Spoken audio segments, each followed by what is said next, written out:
अवैध हथियार की खरीद बिक्री करने वालों के विरुद्ध बड़ी कार्रवाई करते हुए पटना पुलिस ने एक अपराधी को गिरफ्तार किया है।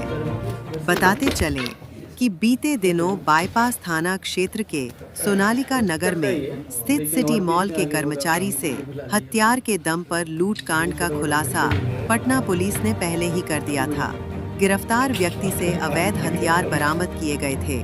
इस कांड में हथियार मुहैया करवाने वाले आरोपी को पटना पुलिस ने आज खाजेकला थाना क्षेत्र के नून चौराहा से गिरफ्तार कर लिया गया है। इस पूरे मामले पर सिटी एसपी पूर्वी परिचय कुमार ने और क्या कुछ कहा, देखिए हमारी पूरी रिपोर्ट। घटना हुई थी, उसमें करीब 6.5 लाख रुपए के आसपास की लूट हुई थी। तो उस घटना का हमने सफल उद्भेदन किया था और 48 घंटे के अंदर पैसों की बरामदगी भी हो गई थी और उस कांड में जितने भी सम्मिलित अभियुक्त थे लगभग सभी की गिरफ्तारी भी हो गई थी। साथ ही साथ उस घटना में प्रयुक्त हथियार भी रिकवर हुआ था, पिस्टल। तो उस पिस्टल के स्रोत के बारे में हम लोगों ने अभियुक्तों से पूछताछ किया। तो पूछताछ करने पे इन्होंने पिस्टल का स्रोत बताया था कि एक दानिश नाम के व्यक्ति के द्वारा ये प्रदान किया गया था। उसके बदले उसे कुछ 25,000 रुपये दिए गए थे। दानिश को उस कांड में भी अभियुक्त बनाया गया। साथ ही साथ उन अभियुक्तों के निशानदेही पे इसके गिरफ्तारी हेतु छापेमारी लगातार की जा रही थी। इसी क्रम में मोहम्मद दानिश, पिता का नाम मोहम्मद अलीम, को अपने घर से जो नून के चौराहा में खाजेकला थाना अंतर्गत वहाँ से इसे गिरफ्तार किया गया और इसके घर से ही इसके निशानदेही पे हमें एक कट्टा और एक गोली भी बरामद हुआ है। साथ ही साथ हमें यह भी पता चला है कि एक ऐसे ये गैंग का मेंबर है जो इस एरिया में हथियार वगैरह सप्लाई क्या करता है। इसमें और भी नाम निकल कर आए हैं जिसके बारे में हम सत्यापन कर रहे हैं और उनकी गिरफ्तारी के लिए छापेमारी भी कर रहे हैं।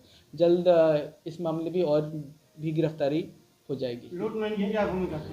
लूट में इनकी भूमिका थी कि लूट में इस्तेमाल होने वाला हथियार इन्होंने प्रबंध किया। उस दिन लगभग मुझे एग्जैक्ट फिगर याद नहीं है, 6-6.5 लाख के आसपास की लूट हुई थी, जिसके बारे में मीडिया को ऑलरेडी पुलिस के द्वारा बता दिया गया। में इन्होंने बताया कि हथियार ये कहाँ से लाते थे? इन्होंने बताया है कि हथियार ये कहाँ से लाते थे। कुछ नाम और निकल के आए हैं, अभी उनके बारे में डिटेल से बताना पॉसिबल नहीं होगा इन्वेस्टिगेशन के दृष्टिकोण से। हालांकि हम उसके सत्यापन कर रहे हैं और बहुत जल्द और भी लोगों की इस मामले में गिरफ्तारी होगी।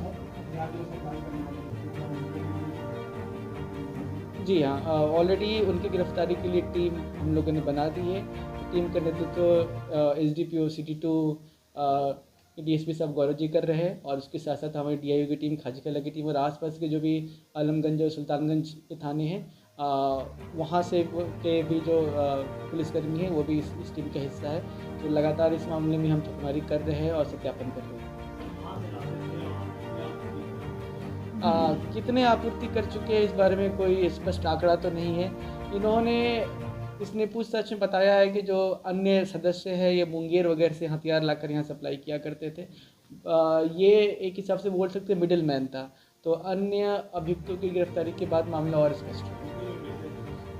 इसने जैसे बताया है कि एक पिस्टल करीब 25 से 30 हज़ार रुपये और एक कट्टा लगभग 5 से 8 हज़ार रुपये।